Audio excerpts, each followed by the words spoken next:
turn off my camera.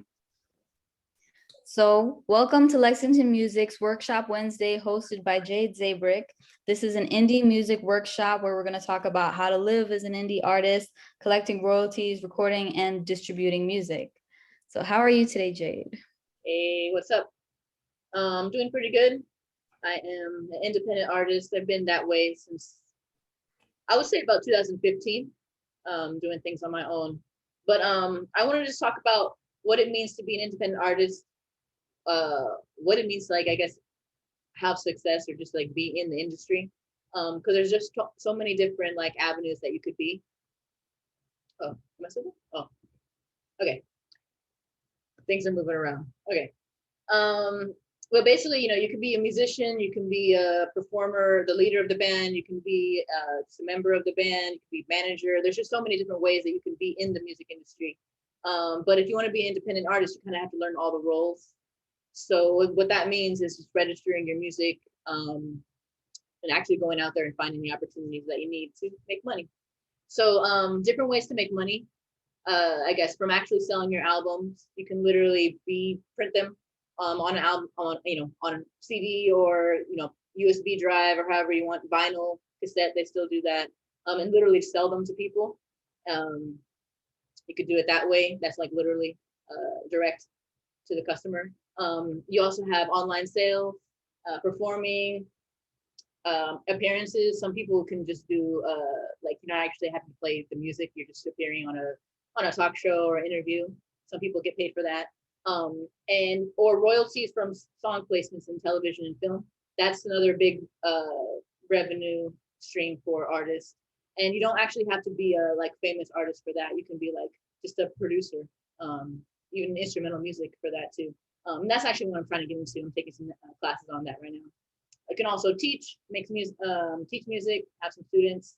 That's another one thing that I want to do in the future. But and the most lucrative thing I've found is literally just going out and playing, busking. Right now I can't be busking because it's the pandemic. But once I'm pretty sure I can go out to Washington Square and have a good time again. I don't know when the trains will be ready, but that's basically the best lucrative, most lucrative way that I found to be in the music industry. It gets myself out there. People see me, I have my social media right on my guitar. They can send me messages, take pictures, and tip me right there. I found that that's better than Venmo and all that other stuff. Although the future is coming, and hopefully that will change, and people will be more tipping on actual apps and stuff. The thing with that though is that you have to pay your taxes. So how to be an artist, you have to like figure out how much money did you make throughout the year, and figure out how much what are your expenses that you needed to spend on, and then you have to pay taxes on the rest of that. So I kind of get away with it a little bit with the busking. I can kind of lower that number amount. But if you're doing actual sales, digital, that's all documented. So you have to every source that you have income that you have will give you like a W2, W9, a W9, and then you do a W9 for, and then how they pay you is a 1099. That's what it is, 1099. And on those you have to pay taxes for. So if you ever get a 1099 for doing a gig, something like that, then you actually have to pay tax on. That's kind of a thing. But you add all that at the end of the year, and then you can I pay my taxes on my own social. I don't actually have a LLC because I don't really make that much money. It's for it to make a difference. But once I start making more money, it would be a better idea to transfer all of that into an actual LLC and collect my money that way and pay myself. But that's something I'm looking into in the future. So what I was trying to do, did I apply for a PPP? No, I did not. Do you know anybody who has or anything like that? I feel like I'm not allowed to, or maybe I might be allowed to, but honestly, I'm on unemployment. I'm just gonna be honest.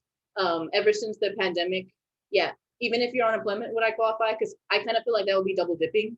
So I didn't do that because I feel like I'm kind of doing all right with the unemployment.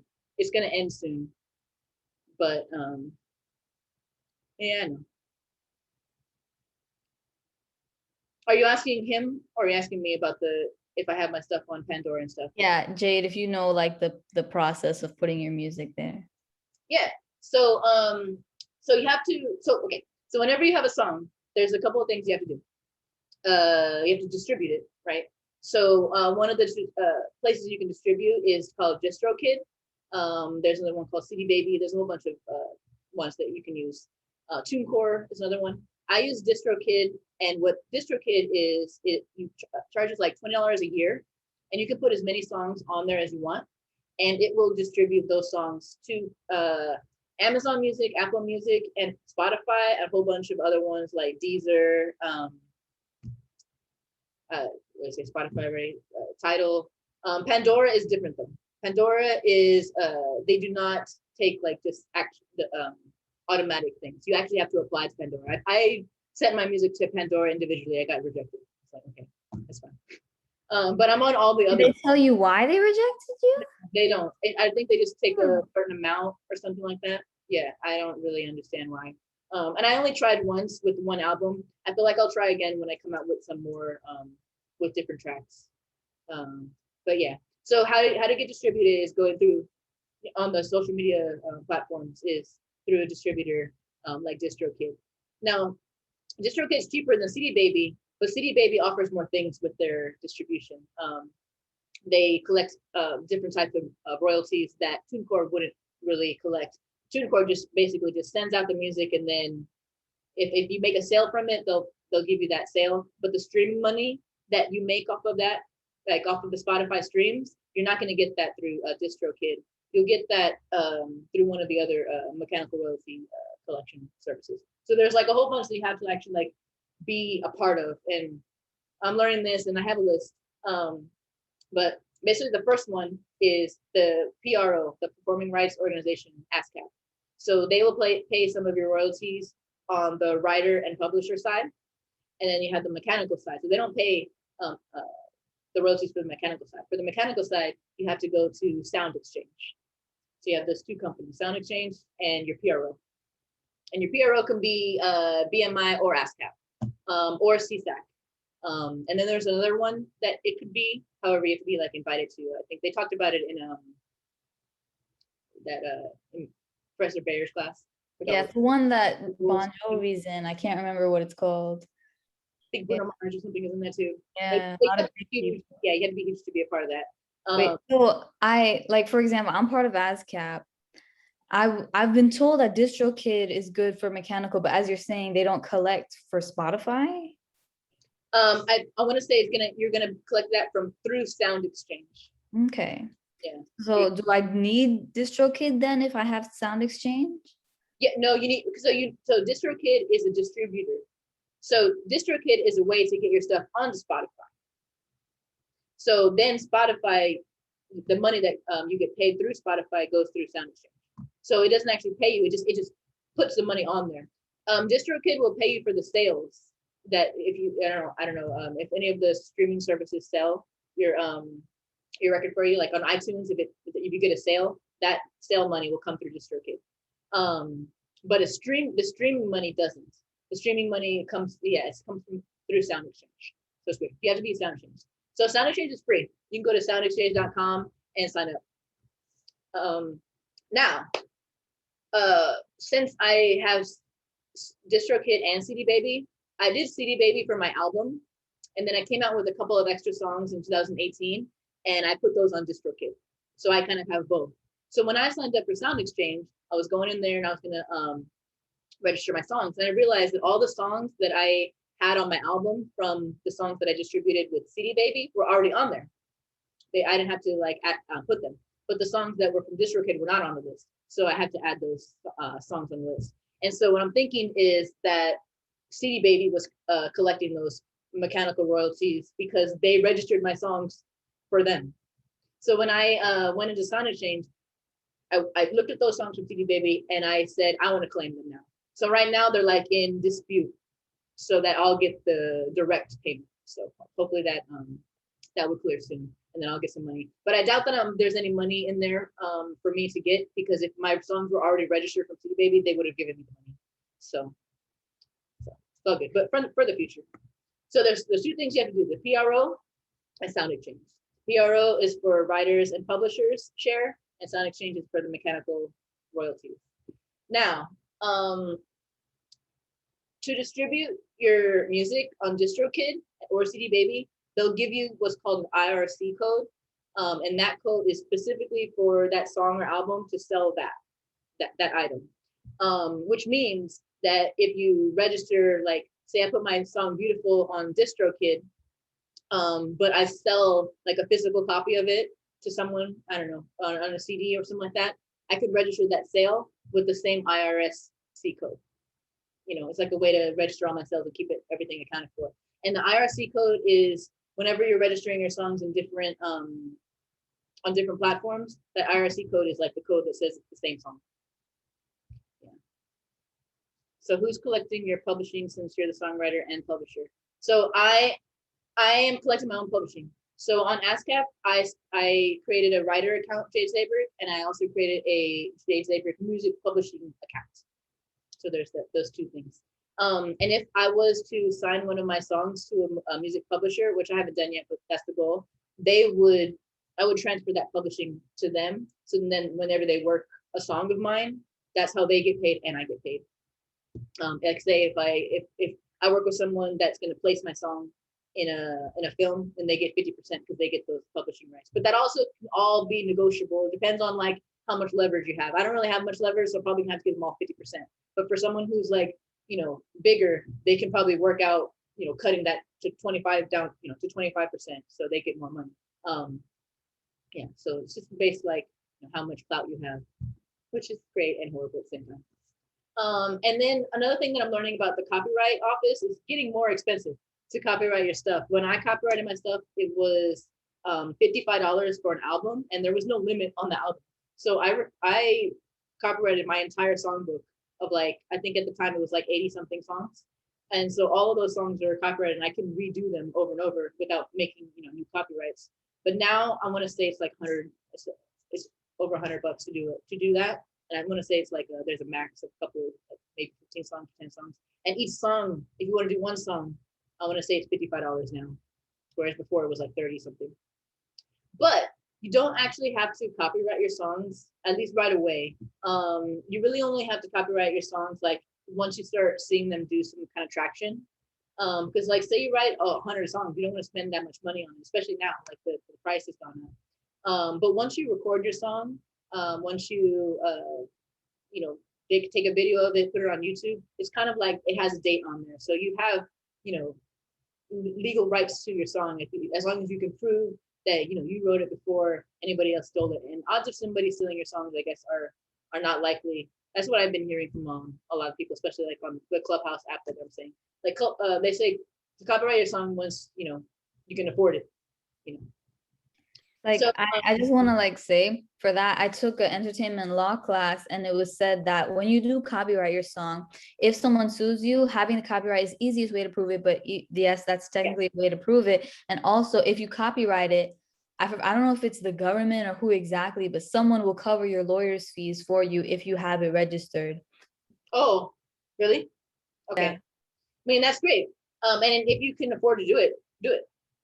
But there's other things that we have to pay for. So it's kind of like if it's on the list of things, you know, just I guess everybody has to make their own decision on that.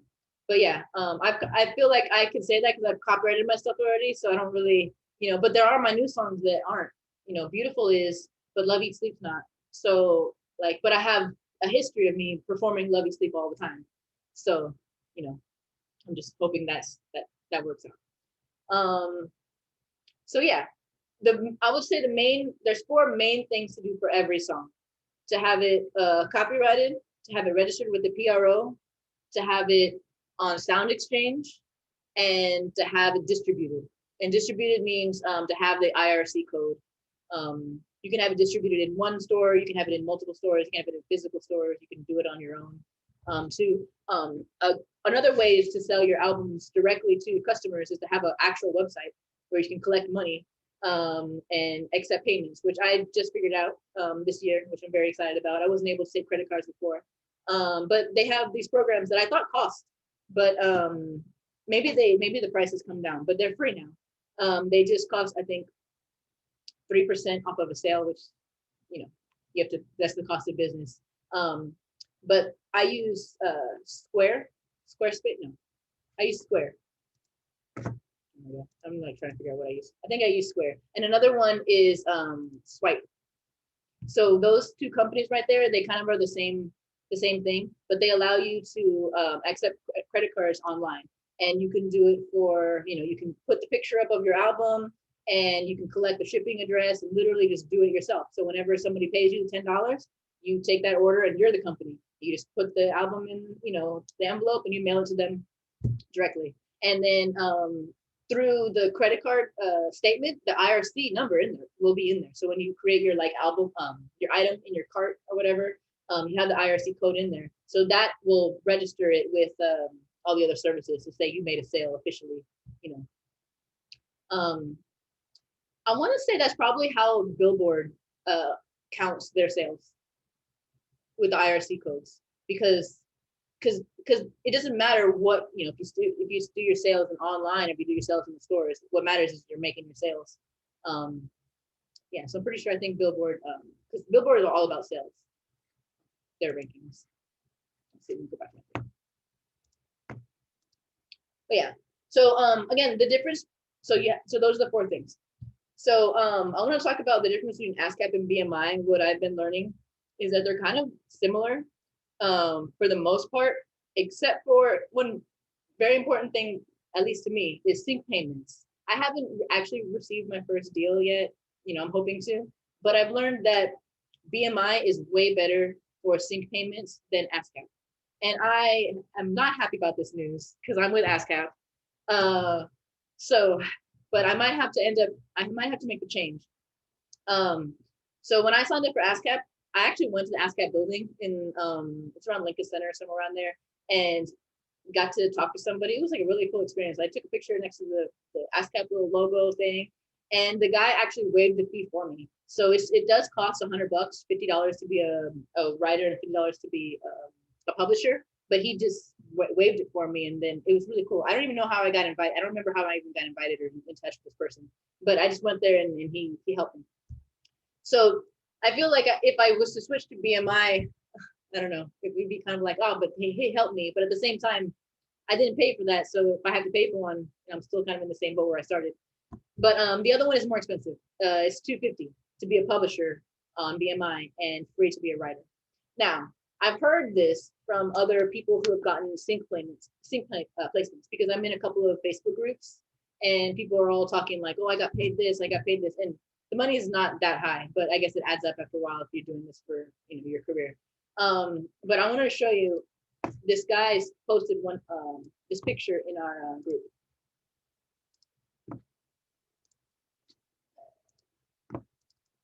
Can I share the screen? Do you have that? Yeah, you should be able to. Okay. Here it is. So this right here is 2 statements. One's from ASCAP and one's from BMI. And they're the exact same song. They're the exact same work. It's these 2 guys that work together on these 2 songs. And they both got an even 50-50 split from them working on it. And they got this deal from CBS to sync their song. So if you see, there's 4 lines, right? 1, 2, 3, 4 here, 1, 2, 3, 4. So 2 songs, Checkered Flag and Starting Engines. It's Checkered Flag, Starting Engines, right? They're the exact same song. This guy got paid $10 on the first one. This got paid 57. Wait, am I doing this in order? Yeah, 57 for the same exact work. That's like that's 5 times difference. And I think that's just insane. So all these I don't know if I'm looking at this wrong, but I think it says that the guy on top has a 25% share and the guy underneath has a 50% share. So it's a little weird. They both have a 50% share. It's just the way that BMI talks about it. Like this is 25% of 100%. If that makes any sense. So ASCAP does 100%. 50% is for the writer and 50% for the thing. BMI does two 100%. So there's 100% for the writer, and there's 100% for the so they're both 50-50 in the song. Like the guy who wrote this said that it was 50-50 split between them. So yeah, the way ASCAP does it is that 50% is like 100% of the song. So if you are 100% worth of the writer, then that number here would say 50 because it's the writer's portion. Yeah. But even if that's only half, if this guy is still more than double, if that was the case, but that's not the case. So this guy got paid more for doing the exact same work, the exact same deal. So that to me is like enough to switch over. That's like crazy. So I'm wondering, what is ASCAP better for? And I've been asking the question, but nobody's been never really tell me. Everybody is kind of saying go to BMI. They're saying that BMI is better for like the lower musician, and ASCAP is better for if you're like a really high touring person, like, you know, bigger stadiums, bigger tours. It's better for live musicians, and this one's better for sync claimants. I'm not sure. This one's located in. Oh no, they're both in New York. This is just that. But yeah. So I wanted to show you that because that was like crazy. And that's really crazy because I did pay the 100 to get publishing and writing, and even though I haven't like put out any music yet, I already feel like I'm kind of already dug myself in this hole to like pay the more to go to BMI. I don't know. Yeah, and I don't know. Also, keep researching it to see because what if what you are going to use your PRO for is better? It might be better with ASCAP. I'm not sure. I feel like right now I'm trying to, I'm taking this course to learn about sync writing, and so I feel like that's the route I want to go to. But at the same time, touring is cool too. But I guess what I haven't been using ASCAP the way I should have been. I know I haven't been because you're supposed to register your cue sheets. I don't know if you've heard of this. Whenever you do live shows and you have a set list, you're supposed to register those set lists with ASCAP before you even do the show, which I'm like, oh, okay. Some of my shows, we just kind of do the songs as they come. So I guess write a record of that and then file the paperwork afterwards. But I haven't been doing any of that. I knew a couple of people that did, and I asked them like, hey, have you ever done that? What is it like? And they'll get paid like maybe $8 for a show, which I guess could add up, and it's in addition to the payment you get for the show. But I don't know, I just never did it, and then we stopped doing shows. So I'm pretty sure like when I do my next show, I'm gonna do it. But you only get paid for the songs that you were a writer of. So if you're doing a whole bunch of cover songs, you're not gonna get paid anything. It's only the songs you're a writer. And I wonder where that money comes from. This is another question I have. It's like I want my money, but where does it come from? Like, is this from the literally, like if I do a show at the bitter end and I do a show of 12 of my songs and I get paid $12 for that show, does that $12 come from bitter end? Or does it come from like this pool of ASCAP money? I think it comes from a pool of ASCAP money, honestly. Because I doubt that the bitter end can afford all of it. And I bet that the major venues like Madison Square Garden are kind of covering up the rest of that. Just there has to be some kind of, it doesn't make sense. Like Madison Square Garden would have like a blanket license, so they pay ASCAP to use songs from ASCAP, and then I think ASCAP takes that money to pay the artists. Yeah, so same thing with the bitter end. They'll have a blanket license to have whatever song they want. But how much is that blanket license? I'm pretty sure the bitter ends is cheaper than Madison Square Gardens because maybe it matters like the hours of how much time you're actually using it for. But or maybe how much time you're using it for and how many people are actually hearing it. That because they're small restaurants, I can have as many ears. But would have as many concerts. The number of concerts that are at bitter end and the number of concerts that are at, because at bitter end there's like 5 shows a night, different acts, and if each one of them are, that's way more. I want to look into that. Also for Funkadelic Studios, with live streaming, you have to get those kinds of blanket licenses for live streaming as well. We're kind of getting away with it as long as you don't make money off of it. But if you want to make money off of it, you got to have these licenses. And Don is actually interested in getting a license. for the studio so that we can not have to worry about that. And I think where I've been looking is it's in like the maybe like $700 range if you get both licenses. But I want to do some more research before I tell her what she should get. And I don't also want her to ask other people too, not just depend on me. But yeah, we're working on that. So yeah, that's ASCAP and BMI. We talk about sound exchange. Another one that I've signed up for is called the MLC, and that's another one that I have been hearing about from Clubhouse, that from a lot of music supervisors and I guess A&R people that are helping out indie musicians. The MLC stands for the Mechanical License something. Oh no, I'm getting that wrong. Music Modernization Act. Yes. So basically, the country is making one big catalog of all of the copyrighted music. So they're working with the Copyright Office, and somehow they want all artists to sign up for this. So every artist needs to sign up for this. I don't know. Do you have to work with that with your major? Because I also want to know, like, at a label, what is the difference of what organizations do the bands need to be a part of from the label's perspective? Like, do they need to have sound exchangers, or is that the label's job? I don't know. Maybe it is. So I don't do a lot of dealings with like the legal department, but from what I know, the manager and the band themselves don't have to do anything. The legal department will take care of all those paperwork and stuff. The band just needs to sign off on it. So I don't really know which organizations they are signed to, but I know that they probably have to be signed to like ASCAP or and things like that in order to receive their money. Yeah, those at least. But I wonder about Sound Exchange and MLC. Like or maybe I'm pretty sure they do. They just don't take care of it themselves. The artists don't take care of it themselves. They just have the label take care of it. But yeah. But so there's all these different organizations. So the MLC, I'm trying to honestly figure out the difference between that and Sound Exchange. It kind of seems to me like the MLC is like taking over for Sound Exchange. But Sound Exchange is kind of new already. It's only around since like 2015, 2016. And Sound Exchange, I guess, was the organization that the government gave the authority to collect all the mechanical royalties for the United States. So now I'm wondering what the MLC is. The MLC is, I feel like maybe they're giving the authority to the MLC, but I think you have to have registration with both. So I'm just registering with both, and they're both free.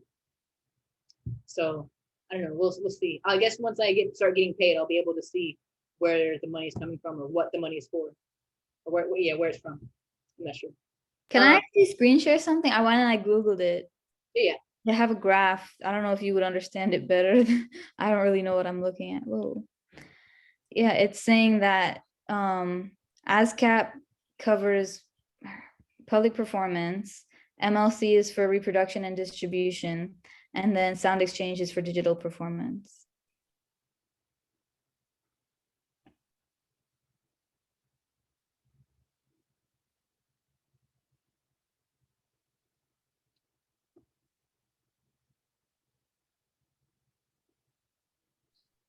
Honestly, I didn't realize. Yeah, this chart looks different. Because see, when I think of it, I see you have of each song, you have the writers and publishers, and then you have the mechanicals. So there's like two sides, but this is like they're separating it into four. Yeah, I that's how I learned it too, like with the two sides. I don't really know what I'm looking at here. I feel like 1 and 2 are on one side and 3 and 4 are on the other side. Okay. Maybe. But then why is no, number 2 is mechanical, so that's mechanical. 2 and 4 are together. Oh, so 1 and 3 are like writing and 2 and 4 is publishing? Yeah, that's what I see. Yeah, there's 2 and 2. 2 on 2 and then 2. And I was like, I didn't know there was 4 different types of royalties. That's not confusing. Yeah. Huh. Okay. So I'm just basically taking what I'm learning from Clubhouse and just signing up for as many things as they're telling me about, and looking at videos for that. So the MLC, I am a part of that. I'm a part of Sound Exchange. There's a couple of other ones, but they cost, and that's why I'm kind of like hesitant on buying them. Sound Trust. Have you heard of Sound Trust ever? Is so Sound Trust collects the publisher's share of mechanical royalties, and it helps with collecting royalties in other countries. So, but it costs $100 to be part of it. So I feel like I'll do that later down the road. Maybe when I come out with a new song. Musicreports.com.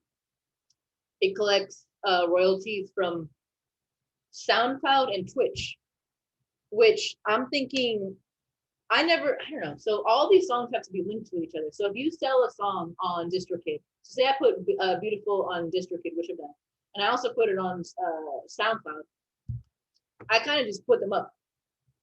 I don't like, I kind of assume that they're connected by the actual file, because you know, what is it, Shazam, you can read the file. The file itself is the song. However, more importantly is the IRC code. So that's actually what tells, you know, the organization that's this song. Because I guess it may be, I don't know, if you have a different version of the song with the same IRC code, but I'm not sure if that's even allowed. But that's how they connect the songs. Wait, so what you're saying is if you have the song on like DistroKid and Sound Exchange, if it's on Spotify, you're not collecting any money from it, even though it's on Sound Exchange and DistroKid? Wait, sorry. If you have DistroKid and Sound, yeah, so like as you for example, Beautiful, let's say you had it on DistroKid and Sound Exchange, if you put it on SoundCloud, you won't be collecting any money from SoundCloud? Yeah, I'm not sure SoundCloud, where SoundCloud sends its money. So I think SoundCloud sends its money for some reason to this thing called Music Reports. So I'm like, I don't understand why they wouldn't send it to Sound Exchange. What's the difference between Sound Exchange and Songtrust? Because they're not. Versus.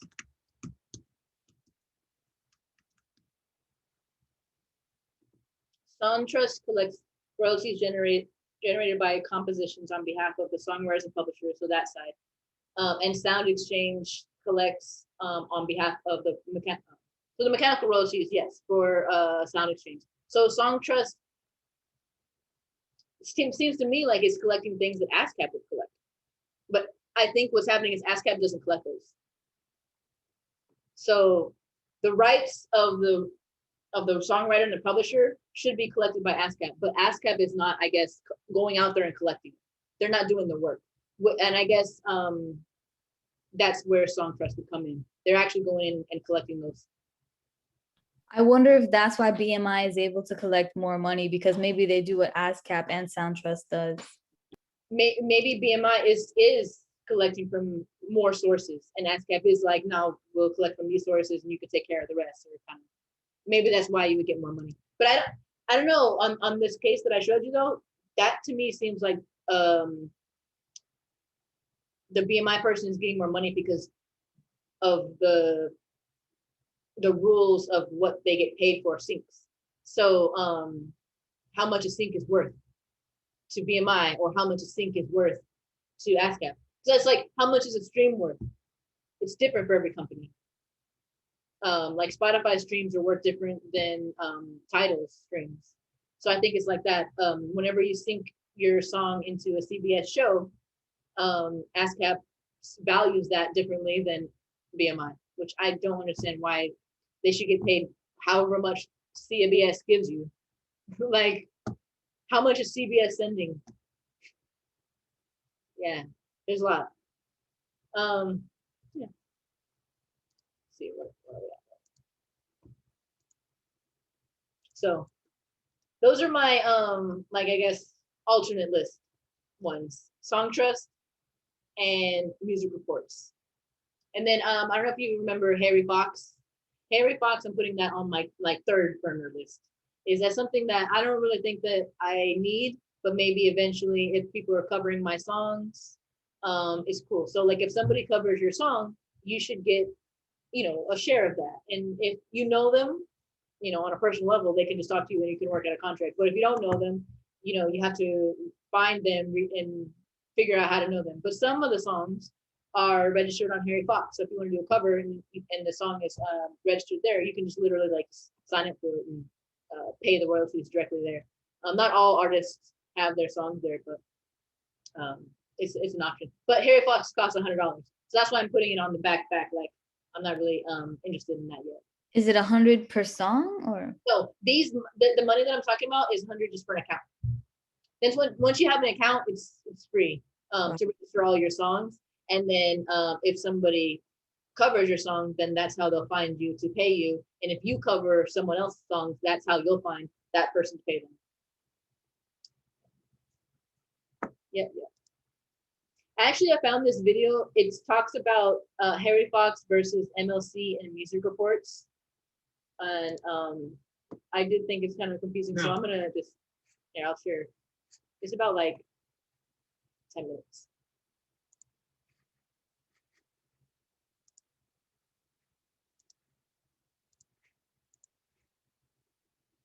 Who pays mechanicals? There's Right? gonna be an ad. So sorry. now you want to know how you get for the mechanical royalty pot. Okay. I thought that would take it away. You got it. Are you interested in making passive income publishing audiobooks on Audible? See, these are my last 6 months royalties. I keep going, so check out the next slide. Okay.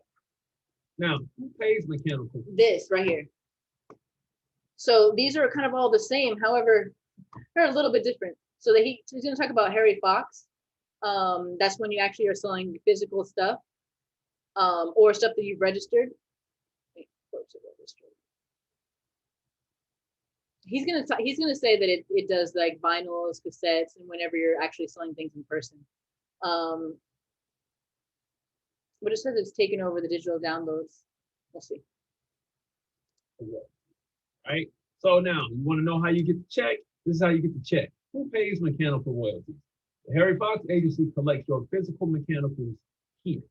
Okay, that's for the CDs and all that other stuff like that I was just talking about. Vinyl tapes, because cassette tapes, vinyls, and CDs are coming back. I don't care what you say, they're coming back. It's a new thing all over again. Somehow this depreciation happened really, really fast on physical stuff, and now it's nostalgic.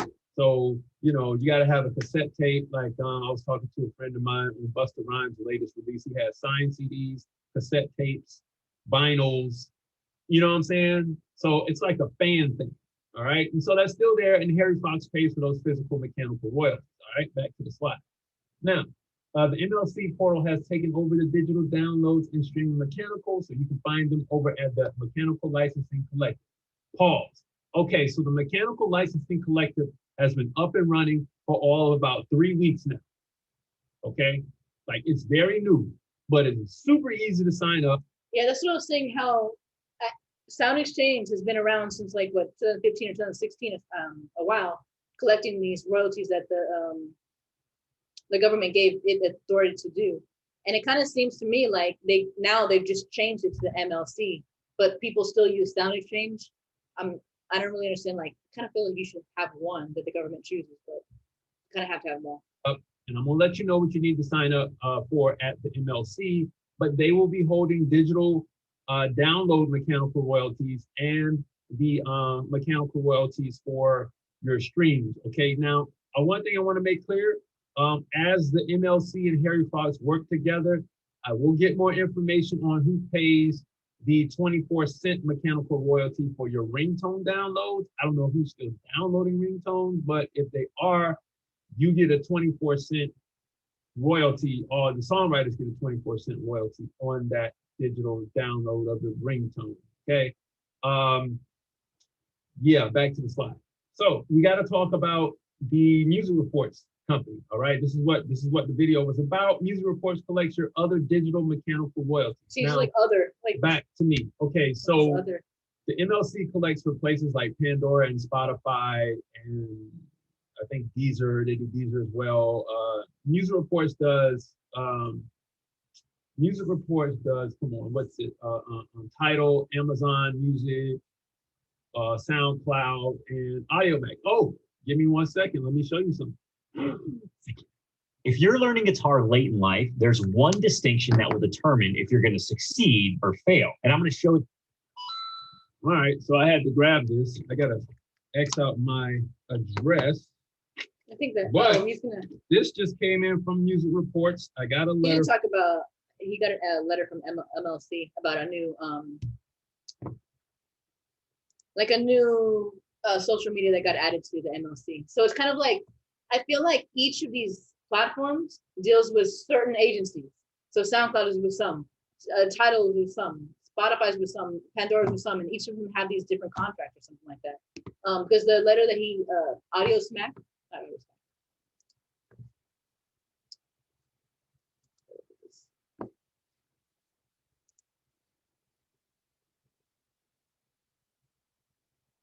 Audio Mac, I guess it's a new, I've never heard of it, like a new SoundCloud or something like that. So it got added to their database for music reports. Yeah. So that's like, I guess, those five, I don't know, 1, 2, 3, 4, 5, 6, Song Trust, Music Reports, Harry Fox, Sound Exchange, the MLC, plus your PRO. So I would say mandatory is the PRO and Sound Exchange. And everything else is just like to collect everything else that, I don't know. I have never actually gotten paid from those other services, so I don't actually know. I'm just kind of like signing up for them to see if there's any money out there for me. I would like to collect it. If not, so I'm pretty sure like on SoundCloud, I have a couple of songs that are over 1,000 streams. So like, I didn't know that I could even get paid for those, because they kind of say like, oh, you have to get a SoundCloud Pro account now to get more stuff. But instead of doing that, you can sign up for music reports, and that's how you get your music, the money directly. So that's where I'm going with that. Hopefully I'll get something from that. Jade, the video that you were just showing, can you drop the link in the chat, please? Yep.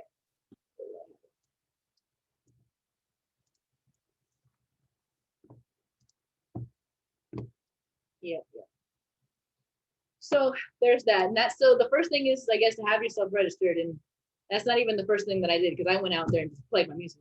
But yeah, you're not really supposed to do that. You're supposed to have everything registered before you play. But I just find the most lucrative thing is just to go out and play and make the money, because this is just a lot of work, but it's necessary. I understand. So I guess the next step in my artistry career, what I want to do is to get into sync and, you know, have my music playing in a movie on Netflix would be awesome, because, you know, having shows is cool, but if I can say like, oh, I had a song, I don't know on what show, what I'm watching. I was just watching Georgia and Ginny. Is that what it was called? If I had a song on that, somebody might hear it and then actually buy my album from there, versus me, you know, doing a show or not too many people come. Like, more people are staying home, especially right now, watching TV and watching things on their computers. So to have stuff in there is like great. Now, how do you do it? Like, that's like really hard. And you kind of have to like know people. It's one of those things. Like, the easiest answer is if you know somebody who works there. So the class that I'm going through, it basically teaches you how to figure out how to know people and how to be ready when you meet them. So there's a whole bunch of resources. First of all, you got to like figure out who you sound like and who would even like you, because you can't really go out there and just like blanketly sending out your music to everybody, because first of all, people don't really like that. I mean, I don't like it when people are sending me messages and just listen to this, and so it sucks. And I understand people aren't gonna like that when you do that. So everything has to be, of course, targeted, just kind of like, you know, when you're getting a job. So there's ways to find your sound, I guess. You know, you can ask people what you sound like, or it's song by song. So instead of thinking yourself as like an artist of like, this is my brand, which is, you know, what people are saying on social media, think of each song as its own brand, and what each song could where each song could live. And basically take the song and listen to it, write down any keywords that like feeling words, not like what the song is about, but more of how the song makes you feel, like really descriptive, like, I don't know, not more than like happy and sad, but just like melancholy or like nostalgic. I can't think of anything now, but this is where I'm struggling. What I want to do is I want to have a meeting with a whole bunch of songwriters, and we each bring up one song, and have like maybe 10 of us together, and we each listen to each of our songs together and come up with these words, and we can come up with some better descriptions that way. Because the way the music supervisors are finding their songs is they're looking for moods. They're not looking for, they don't really care who you are. They don't care about your video at all, because they're putting their music to video. They don't care what you look like at all. They just care how it's produced and how it makes you feel. And how easily it is to clear. So if there is a song that you wrote and you're 100% on, and it captures the feeling of the song, but you're a nobody, versus there's a song with 5 people on it, they're gonna pick. They're more likely to pick you and who they can pay less, versus the person who has to clear with all these different 5 writers and things like that. So it's important to have a one-stop shop for the writers. So if you're the only person on the track, it's great. You're the sole person. But if you work together with someone, you should have like a contract that says that they're able to talk about the song on your behalf. This is the share, this is how much you have, but they can make a decision. And so you kind of have to like trust your people with that. But music supervisors don't want to talk to, they don't even want to talk to one person. So they're not going to talk to multiple people just to clear a song that, they weren't even looking for to begin with. So you have to be that one-stop shop. And where they're looking at, I found the #1 source is this place called Disco AC.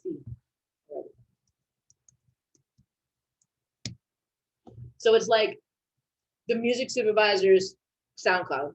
So when you go on that site, the way you search music is literally like by mood. It's by the keywords. It's by other people, describing the song. Also, there's software within the application or the program itself that helps, find the moods of the song. Like, it has a program that listens to the song, and then it helps automatically write the meta tags, the metadata.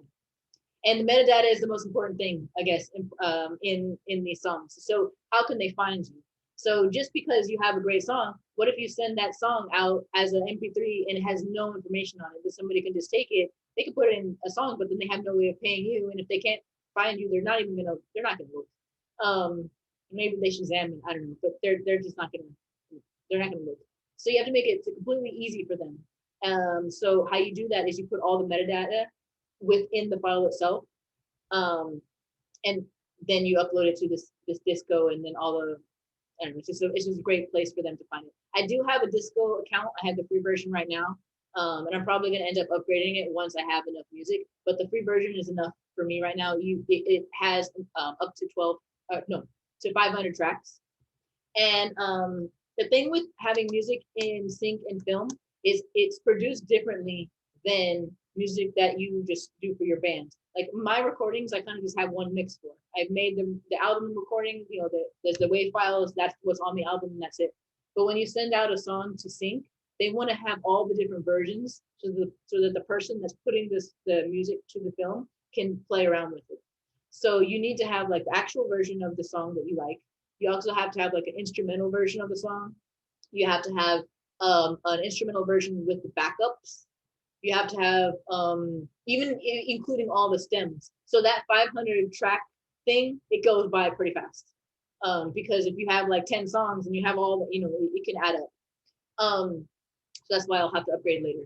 But basically the reason why you do that is so that they can clip in, because sometimes, under the dialogue, they don't want the lyrics. But then as soon as the dialogue ends, they want to be able to take the lyrics out and put it in. So they're actually clipping up your song. So you have to give them all the clips to do that.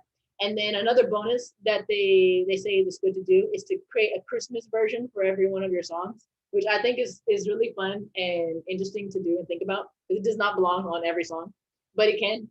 And all you do is basically put jingle, like the chimes, not the chimes, with the jingle bells. There's like a sound, and you just put it with the beat, and it's on beat. It turns every song into a Christmas song. So then all of a sudden you just like doubled your track list because you have Christmas songs. And then I guess those are really big and popular to place. Christmas versions of the songs. But yeah, so that, and then once you have it all recorded and meta tagged, metadata is correct in there, you put it up to DistroKid, then you actually have to meet who are you sending it to. You have to like not just send your song out to whoever, but target a certain show that you want to be on. And then find that supervisor. You can go on to sites like IMDb, the international, I forget what it stands for, the music database site. I remember that site. That site's been around since like the beginning of the internet. It used to be like a little just a data site, but now it's like pretty. You have to pay for memberships for, but you don't have to buy the membership because everything that you need is free. The reason why people buy the membership for is like if you want to be an actor and you want to get like casting calls. But if you're not interested in that, then it's fine. And also, I just found a list. Oh my god, of all the and just googling it. All like Wikipedia made a list of all of the Netflix productions. So it's literally like I can go there and I can be like, okay, I've never heard of this, whatever. I can look it up, find out who the music supervisor is, and then contact them directly. So basically, that's their advice: is to know who you're talking to, target them, and make sure that your song fits their project. Don't just send them all of your stuff. Don't send them a whole album. Don't send them more than one song at a time. Send them maybe two, but one, really just one targeted song. So you're saying this is through Disco AC? Yeah, so you can use Disco to send it to them. And they like it because it's a pretty packaged thing for them. It's everything they need. Less like SoundCloud and more like an email? Both, I guess. It's both. And I think I haven't sent anything out yet because I haven't uploaded my songs. I just have the account. But I think once you send, from what I'm hearing in the Facebook group, once you send the songs, you can actually see if they opened it or not. There's like it's more of a real communication tool. It's just like where they live. They like it. I don't know. There are actually not that many music supervisors. You would think that there would be a lot, but they all work for the same show. They all know each other. So it's kind of like, and also you don't want to burn any bridges when you start sending your stuff out, because then you'll be known as that person that just sends crap out. And then when you start knowing what you're doing, they'll remember that.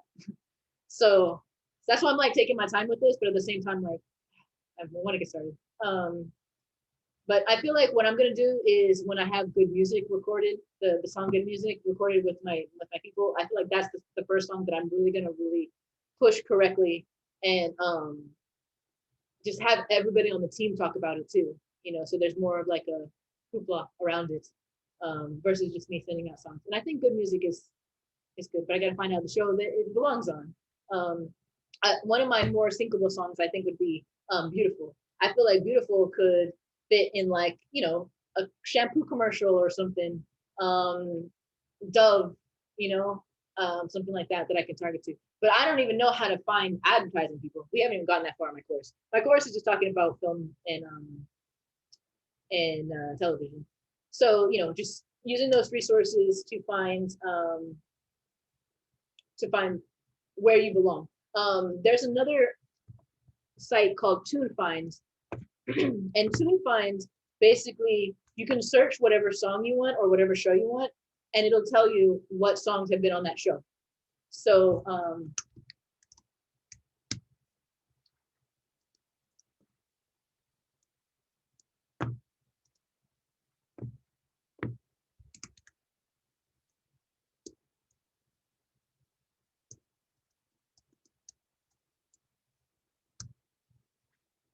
share again.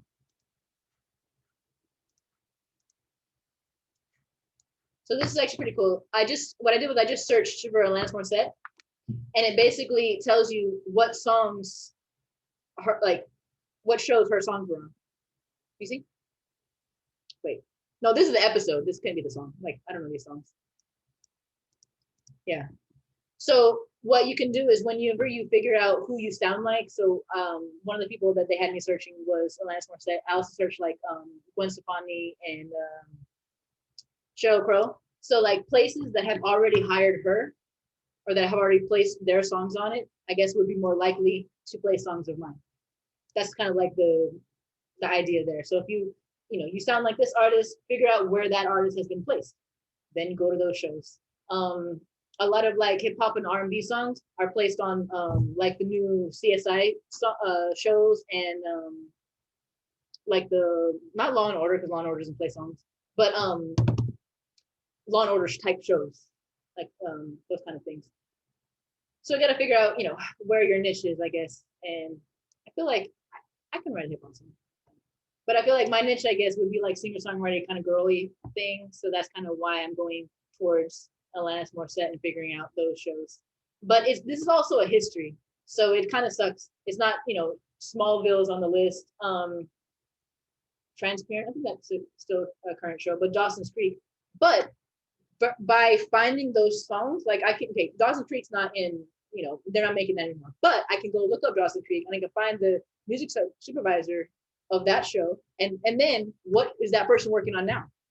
So it's just like doing a little discovery work and you know, doing the detective work. But yeah, that's basically that. Discovering where your opportunities are. Yeah. Let's see what else I have on this list to talk about. Having a website and accepting payments, I talked about that. That's a big thing too. I started having merchandise. I have my Trainwalker shirts, and I have a couple of shirts that say Jade Zabric on it that I made like, you know, singly. But having merch is definitely cool because people want to support you, but people don't buy music. Like it's just so crazy that they want to support your music, but they want to support it by buying something else, which is cool, I guess. It has your name on it. It's something to remember you by. So I've gotten into that. There's companies before you'd have to buy all of your inventory up front. So when we bought the Trainwalker shirts, we bought we spent like $700. I don't know how many shirts we got. 100? No, I don't even think we got 100 shirts for that. But I think we got like 72 shirts. Like it was like $10 a shirt, and then we're selling them for like 20. And on our website, we're selling them for 35. We're trying to sell them for 35.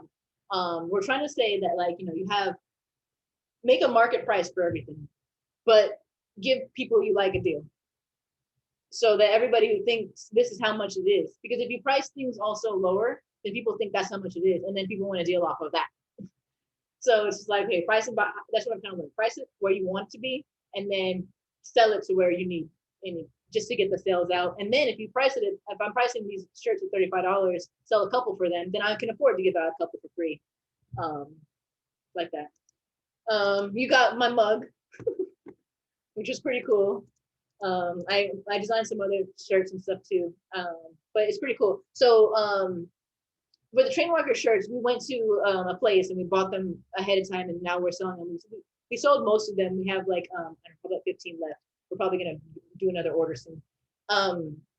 But this other place that I found called Printify allows you to design, and you don't have to buy them up front. You can just sell your market price, your market value, how much you want to make off of it, how much your profit margin is, and then how much you're actually selling it for. So I just put you know, a $5 up on everything, and then I can make that much money.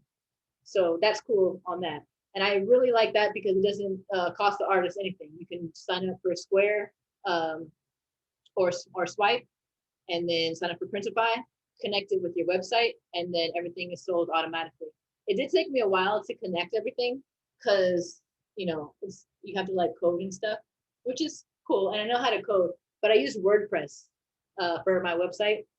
So I had to like figure out where to tie everything in. But once I got everything tied in, it works. So I'm happy with that.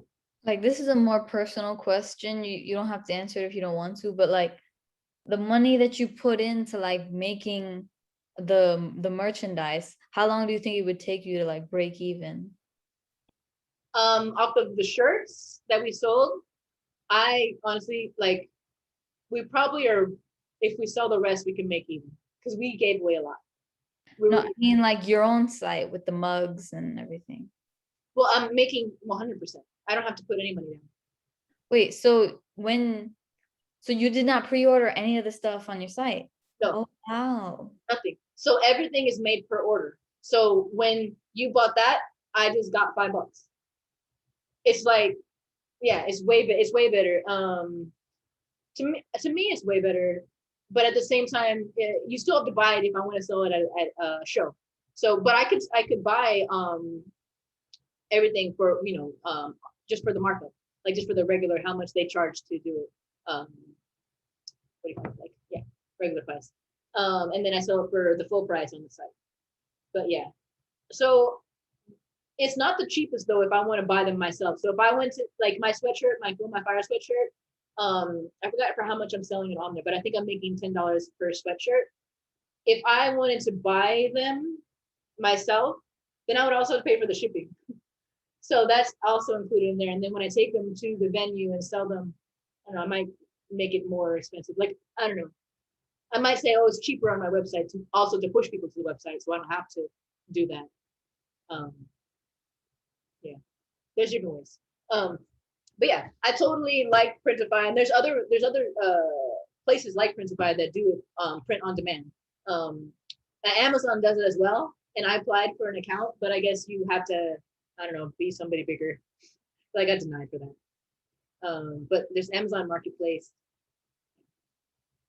Oh, and there's also Amazon affiliates. I've heard of that recently. I'm gonna make my links. But here it's easy. I thought you had to like make an account and like really put it into work on this, but all you have to do is sign up to be an affiliate, search the items that you like, get the links, and share those links. That's it. I don't know, have you heard of this, or you have know anybody that's done it? I've known that people that have done it, but to me, they were people who do it. Like, this is what they do for a living. So they were actually making their own websites and like promoting these items. But you can just take the link and promote it on your Facebook. You don't even need a website. And if somebody clicks that link and buys that product, you get like 4%. Or it depends on the product. Some products are higher percentage, some are lower. Because if you sell a really popular item, that doesn't need help selling, they're gonna give you a less. But if it's something that I think more like clothing and things that aren't really selling unless you kind of sell it, they'll give you a higher cut on it. So I signed up for an account of that, and I need to sign up my links. What some people are doing is they're taking everything in their studio. So like my microphone, my specific interface, my mixer, my speakers, my keyboard, and taking a list of all of the items that I have that I like. And so that I like them. And so then I search them in Amazon, I get all the links, and they're putting them in their YouTube videos so that you can see what they buy. So if anybody clicks on that, that's a good idea. I actually noticed that this week that one of the podcasters I was watching did that. It's like, yeah. So there's like a lot of ways to make money, but they're all little. They're all little. So to me, it's just like the busking is just the hour per hour best way. All these, what I feel like what I'm doing is I'm just setting up avenues for me to collect later. So hopefully when I make a deal, this stuff will be ready. But then I got to make these deals. So that's the hard part, is actually getting them to answer. But they say that once you get one, it's easier. Because once you get one, then you can use it as leverage to get hey, I already did this. So it's cool. And then meeting people that have actually gotten the placements is helping me feel better. Like I'm not just in the dark here. Yeah, let's see what else I wrote down to talk about.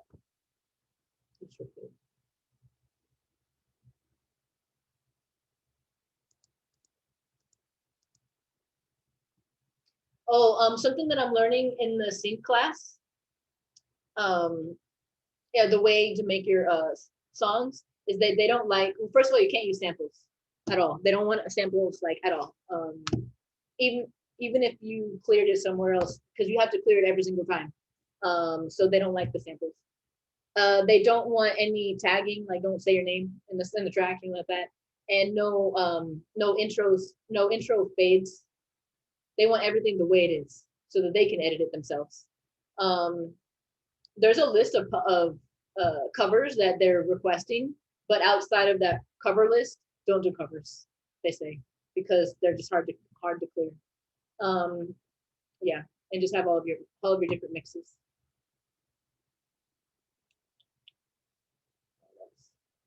Basically, I just have a list of like sites to look up for more resources, but everybody is saying basically the same thing. And it's just, then you promote. The hardest thing is promoting, that I struggle with. I don't really like, I feel like I don't really like talking to myself, and I feel like about myself, and I feel like the only thing I do is that. And it's just like, I don't know. That's why I'm trying to get into Funkadelic, where I'm talking about other people. And I feel like by talking about other people, that'll still put me there, but I'm not in promoting myself without actually having to promote myself. Let's see. Like for things like promotion, so people have done like Facebook pages, public Instagram accounts. I don't really see much outside of that. Like, are there other things that you do to promote your music? Yeah, like when you have a show, like where do you promote it? Like, okay, Facebook, yes, Instagram, yes.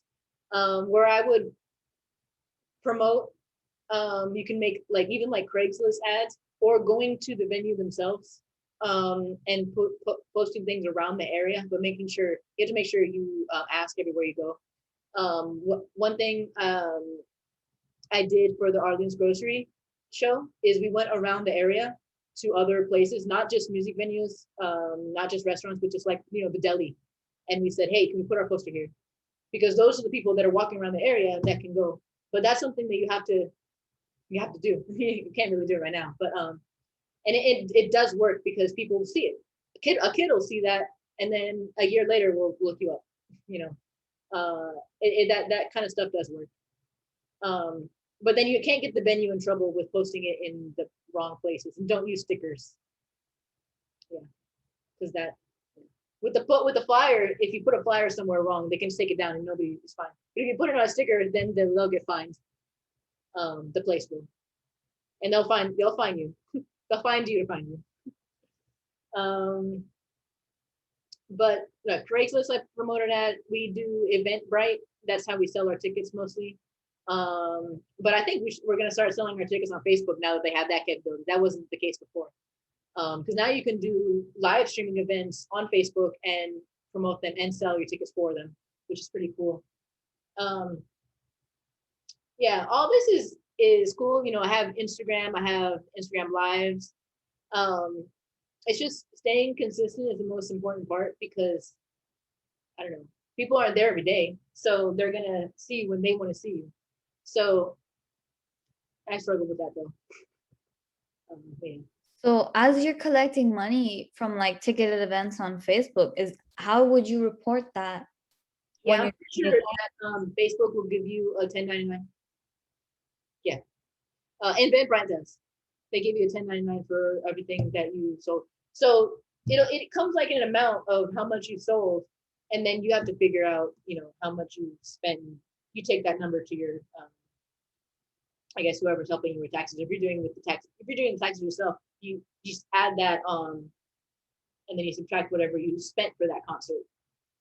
Because it's not just just because you make $300 doesn't mean you made $300. You have to pay the people, you have to pay the band members, so it ends up being less. So the goal of that is to get it down to zero, so you don't have to pay taxes on it. So, but then you're not having profit. So, because you really only have to pay money on the profit that you make, which is great, but also sucks. Another way to promote, literally just going out. That's what I would do. I would just walk outside, and just me being there is promoting, because it's hard. Like online, nobody's really seeing stuff.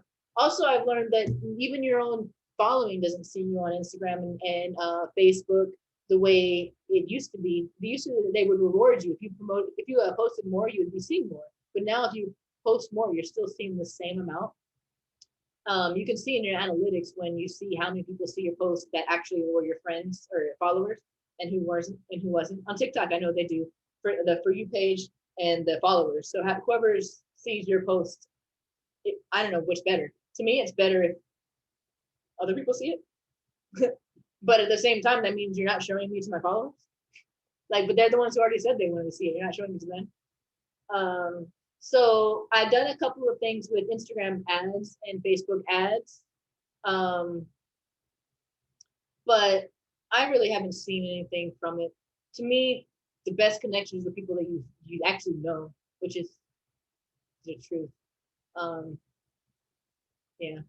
finding people, I feel like everybody's trying to promote themselves to find other people. I mean, you might find collaborations. I found like that kind of stuff online. But as for finding fans, I feel like online is the way for my fans to find me, not for new fans, because I don't know how many people are Googling new band. Like it's you only Google who you know, and then if like that band has a a collaboration with someone else, you might discover the new band. But I don't know how people are discovering bands. That's why I like going to the studio, and it's more of just a community of people who I don't know, just doing it together. I can see them. It just feels better when you can see them. And soon we'll be back. But I want to come back stronger and come back like knowing everybody that comes to that studio, because I know that there's probably so many people that walk past me that probably we could have done something with together, or some kind of help in some way. I know celebrities come through there too. I've seen a couple, but you're not supposed to talk to them, which kind of sucks. Some of them are more actors, because the area is like a Broadway place. So it's not really like, musicians that come through, but more of singers and actors. The only one that's coming to mind right now is Michael Senna. He's not a musician at all, but he came in to play drums. And I'm like, what? And I was the only one who recognized him. And he was like, he had his head down. I was like, oh my God. But and I want to go to other studios that like, have like more even more famous people that work with him. My friend worked at Electric Lady Studio. He said he saw a whole bunch of people there. But I feel like, to me, I feel more visible at Funk than he was at Electric Lady, because he saw all these people, but nobody saw him. Whereas the people at Funk know who I am. So I don't know what's better. I'm not. I don't get paid. Well, sometimes I do get paid in money, but majority of the time I do not get paid in money at Funk. Most of the time I get paid in barter, so I can use the services. Occasionally, if I work the desk or if I actually work an event, she'll pay me for something. But usually it's not. Whereas he was working at Electric Lady. Do you know Electric Lady, right? It's like it's Jimi Hendrix's old studio. A whole bunch of people have gone through there now. But big people, I can't think of anything. I'm pretty sure Adele was there. I don't know, big people. And he was just like the coffee guy, and he saw that as like, oh, I'm working my way up. And I was like, oh, that is really cool, like, being around them. But like, he ended up being there for like 2 years and not meeting like anybody that he could, grow with. And I'm just like, I don't know. I know I haven't met like crazy amazing people at Funk, but I think I have. I mean, not like crazy amazing sets, but I feel like I've met other people that I can gel with and create things with, and make money with. Like, we've made money together. We've done shows. I've met people, we've gone busking on and done other tours and things like that. Also, touring in New York and touring outside of New York, two completely different things. Touring in New York is horrible. Nobody wants to pay you. You get your money from maybe a percentage of the door of only the people you bring in. And that's it. Maybe half off tickets. Maybe they'll give you a drink ticket. Maybe. Or maybe they'll make you do half off. Other places, they pay you. They give you food. They give you a couple of drinks. Sometimes they'll give you a drink. Sometimes they give you more. The fans will pay you. The fans will be like, oh my God, here's a pitcher of beer. Oh my God, like every single show I've done outside of New York has been amazing. I don't know, but it's just hard being on tour. But people just like it, I guess, when you come to them, when they know that you're not from there and you come through. But New York people do not feel that way. There'll be a California band coming through New York. Nobody's coming, unless they're like huge, unless you're like on the radio big, nobody's coming to your show in New York. But in other places they do, because they're just trying to hang out and have a good time, and then they see you as entertaining them at a small place, and they give you money. I've done shows where, we did a show at a pizza place, and I didn't think anything much of it.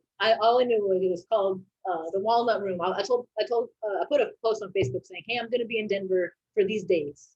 Does anybody know of a venue I can reach out to, and so I can put a show? And I got a couple of responses. I hit them up, and then this pizza place was like, yeah, sounds great. I sent them, my links. They're like, sounds great. We'll pay you $100 and you'll get a pizza and a pitcher of beer. And I was like, what? I was like, if any place in New York just gave us that. And then on top of that, people tipped us. On top of that, Sorry. So you say you get 100 with tip. What does it normally look like? just well, 100, and we don't have to bring anybody. So 100 just for you showing up, you just doing the show. Whereas in New York, you don't get anything, nothing, and you have to bring the people. And if they pay, you might get some of that. And I'm like, how many times are my people going to continue to pay for me? When I could just go to like a place like Funk and have a party for free and everybody has a good time, but then I'm not going to, am I going to charge my friends at that point? I don't know, maybe if it's a real event, but if it's a party, no, I don't know. It's just crazy. Now that I'm in Jersey and when, I'm gonna start walking around again. I started walking around some places and there's restaurants around here. I'm pretty sure I can find those better deals around here because they're just people like restaurants that just want a little bit of entertainment. They're not necessarily venues, But this place that I did, it was a venue. There was a stage, it had a setup, and there's a drum set there. You can tell if a venue is a venue if they have their own drum set. If they don't have their own drum set, then that's not really. Drums can come there, but that's not really a nightly club like that. But yeah, I've done shows like that. Even the shows that I did down in South by Southwest during a festival that is nothing but artists. The people paid, and it was just so welcoming. The bartenders would come around. They'll give you free shots. The owner met everybody. He came around and met everybody in the band. He was like, "Thank you for coming." And I'm just like, "Wow, this is so amazing." I mean, maybe I just haven't met the right places in New York, but at the same time, I'm like, no, I'm going to the places that everybody's talking about, like Rockwood Music Hall. Arlene's is kind of like a little bit under that, but Rockwood, SOBs, Webster Hall when it was before it closed, and then the Bitter End. Bitter End is supposedly, I know it's small, but it's supposedly like a legendary place that like everybody played at. Lady Gaga was there. I don't know, even all the way back to like Stevie Wonder and I don't know, older people, Bob Dylan. Like this has been a place around for a long time. Why are they not like, okay, the door deal for the Bitter End is you get 50% of the people you bring in. So if you bring in 10 people, they pay $10, you get 50. And they only give you half off the drinks. You don't even get a free drink at the Bitter End. And I'm like, whoa. And the people that come there have to buy a drink, 2 drinks minimum at the table to sit down. So there are standing areas. So what ends up happening is you have a show where you have a whole bunch of tables and nobody's sitting at them and everybody's standing in the standing area off to the side. And it's just like, what? This is crazy. Some people will come sit down, but they won't let them sit down if they don't buy. And I'm like, this is crazy. They already bought to be in here. Like, I don't know. I like my favorite venues are venues where they look like theaters. You go in and you sit down on your seat, but it's not a table with food. You can probably have food, maybe concessions or whatever, but I like that view. When I was on tour in the military, those were the kind of venues that we were performing at, and I loved them because the show was us. Like you come in for the show, you watch us, and then you leave. It was a 2-hour show. You stand up when you're entertained, and you can sit down if you want to. But everybody has a seat. Everybody feels comfortable. Those are the kind of shows those are the venues that I like would like to be at. But the venues that like I'm getting are like the bars and stuff like that. So Jade, there's like 2 minutes left. I guess what have you not touched on yet that you wish you had known before getting into all of this? The one thing that I wish I had known that I like before this year was that you don't have to be signed to one label. That you can be signed to multiple publishers. You can have 100 songs, and each one of your songs can be signed to 100 different people, and you can have these different relationships. I did not know that. I thought I had to put all of my songs with one publisher. That meant I was signed with them, and that meant that if I wrote another song, it was theirs. Because that's kind of what I hear, and all the horror stories, and they can steal your songs, and like, oh, I don't want to be signed then. I'll keep my own stuff. But yeah, so that's the main thing. Yeah. So if you have your own company and your own contracts with all these different, companies, with all these different music publishers, they're working on your songs, for your songs on your behalf. They collect half the money, you collect half the money on all those songs. Because when you do sign with them, you do have to sign away some of your rights because they're not just gonna help you for free. So, but they'll help you without any upfront costs. I don't have to pay them $100 for them to go pitch my song. I can just say, hey, I'll give you 25% of my song, and then they'll feel good. Let me go make some money off of that. So we also got to find the right publishers. And there's a list of publishers. You can Google that, Wikipedia. There's like, music publishers for different genres, different things, different states, different places. So, but I'm a little confused on the difference between a publisher and a label. I feel like they overlap a lot. So your Better Noise is a label or both? So I believe like they're one big entertainment company, like they have movies, music, and a lot of different stuff. Better Noise is the label underneath this major company. So I believe Better Noise works with the publisher. Okay. Yeah, I'm not very sure about that, but the roster is artists. So like under a publisher, your roster would be songs. yeah. Yeah. Yeah, because the artist songs, they join the label, they'll already have songs that belong to other publishers. So whatever they publish once they're with the label, but then belongs to the publisher that, I guess, either the label if they're the ones publishing or the publishing company that the label works with. Yeah. But these are artists that are actually signed to this label. Yeah. So then all the songs that they write, that is the case that they would be owned by this place. By the label. Yeah. Mm-hmm. But so it still happens. I just want to navigate it correctly. Mm-hmm. Well, thank you so much, Jade. You guys check out Jade's links in the description. It's great having you guys. Definitely check out Lex Music, check out Jade. See you guys soon. Thank you.